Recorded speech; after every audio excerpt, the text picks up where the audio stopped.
പ്രതിപക്ഷത്തിരിക്കുമ്പോൾ രാഷ്ട്രീയ നേതാക്കൾ തള്ളുന്ന തള്ള് പിൽക്കാലത്ത് അവർ ഭരണത്തിൽ വരുമ്പോൾ ബൂമറാങ്ങായി തിരിച്ചു വരും എന്നത് ഒരു യാഥാർത്ഥ്യമാണ്.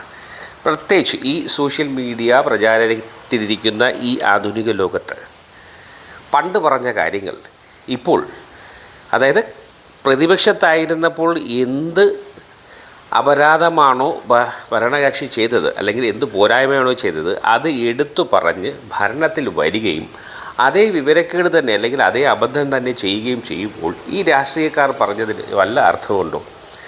ഇവിടെ മറ്റാർക്കുമല്ല, നമ്മുടെ സ്വന്തം പ്രധാനമന്ത്രി നരേന്ദ്രമോദിജി ഗുജറാത്ത് മുഖ്യമന്ത്രി ആയിരിക്കെ അന്ന് കേന്ദ്രം ഭരിച്ച UPA സർക്കാരിനിട്ടൊരു താങ്ങ് താങ്ങി.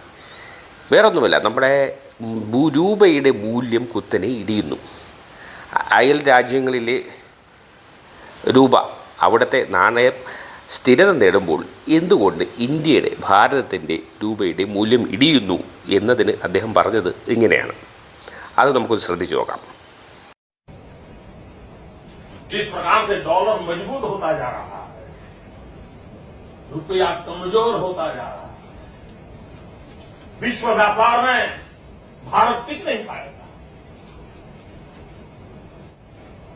और दिल्ली की सरकार जवाब नहीं दे रही है कि नेपाल का रुपया कोई प्रॉब्लम नहीं है, बांग्लादेश की करेंसी को कोई प्रॉब्लम नहीं है, पाकिस्तान की करेंसी को कोई प्रॉब्लम नहीं है, श्रीलंका की करेंसी को कोई प्रॉब्लम नहीं है, हमारे अड़ोस पड़ोस में छोटे छोटे देशों को भी डॉलर के मुकाबले में कोई नुकसान नहीं हो रहा है।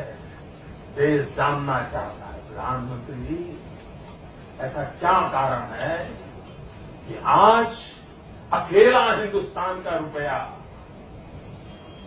डॉलर के मुकाबले गिरता ही चला गया और क्यों चला गया? और मैंने साफ मांग की है, ये सिर्फ आर्थिक कारणों से नहीं हुआ है, ये आपकी भ्रष्ट राजनीति जो चली है दिल्ली से, उसका इसके अंदर बहुत बड़ा रोल है। बहुत गंभीरता से आरोप लगा रहा। 50 രൂപയ്ക്ക് പെട്രോൾ തരുമെന്ന് പറഞ്ഞ് ഗീർവാണം മുഴക്കി ഭരണത്തിലേറിയ പ്രധാനമന്ത്രിയാണ് ഈ പറഞ്ഞതൊക്കെ. അദ്ദേഹം തന്നെയാണ് പറഞ്ഞത്. ഇതിൽ മോർഫിങ്ങോ മറ്റു യാതൊരു കൃത്രിമത്വവും ഇല്ല. ഇങ്ങനെയുള്ള വ്യക്തികളാണ് നമ്മുടെ നാട് ഭരിക്കുന്നത്. അപ്പോൾ ഒരു കാര്യം ഓർക്കേണ്ടത്, സ്വന്തം കസേര നിലനിർത്താൻ, സ്വന്തം അജണ്ടകൾ നടപ്പിലാക്കാൻ പല വ്യാജ മോഹങ്ങളും വ്യാജ വാഗ്ദാനങ്ങളും ജനങ്ങൾക്ക് നൽകി അധികാര കസേരയിൽ എത്തിക്കഴിഞ്ഞാൽ പിന്നെ അവരുടെ ആ അധികാരം നിലനിർത്താനും അവരവരുടേതായ ആളുകൾക്കുള്ള ആനുകൂല്യങ്ങൾ നൽകി സ്വന്തം ഇരിപ്പിടം ഭദ്രമാക്കാൻ ശ്രമിക്കുന്നവരാണ് ഏറെ പേരും രാഷ്ട്രീയത്തിലുള്ളത്. വളരെ വിരലിൽ എണ്ണാവുന്ന ചുരുക്കം ചില ആദർശ ധീരരൊഴിച്ചാൽ ഒട്ടുമിക്കാലും ധനത്തിൻ്റെയും അധികാരത്തിൻ്റെയും മഞ്ഞളിപ്പിൽ മയങ്ങിപ്പോയി സ്ഥിരമായി കസേരയിൽ ഇരിക്കുന്നവരാണ് ഏറെ പേരും.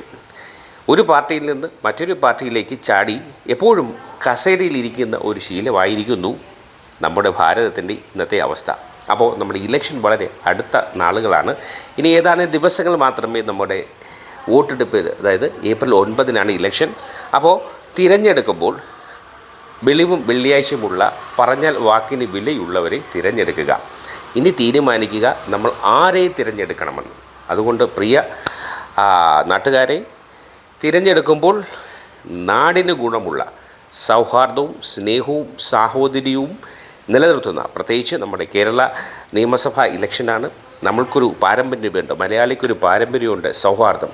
റംസാനായാലും ഓണമായാലും ക്രിസ്മസ് ആയാലും ഒരേ ഇലയിൽ ഒരുമിച്ചിരുന്ന് ഉണ്ണുന്നവരാണ് നമ്മൾ മലയാളികൾ. ലോകം മുഴുവൻ മലയാളികളുടെ പ്രശസ്തി വളരെ വലുതാണ്. ആ പ്രശസ്തിക്ക് മലയാളിയുടെ ആ ഒരു അന്തസ്സിന് കോട്ടം വരുന്ന ഒന്നും ചെയ്യാൻ നാം മുതിരരുത്. നമ്മൾ മലയാളികളാണ്, അത് നമ്മൾ തെളിയിക്കണം. ഇവിടെ സൗഹാർദ്ദവും സ്നേഹവും സാഹോദര്യവും മതസൗഹാർദ്ദവും നാനാത്വത്തിൽ ഏകത്വം ഇവിടെ പ്രകടമാകണം.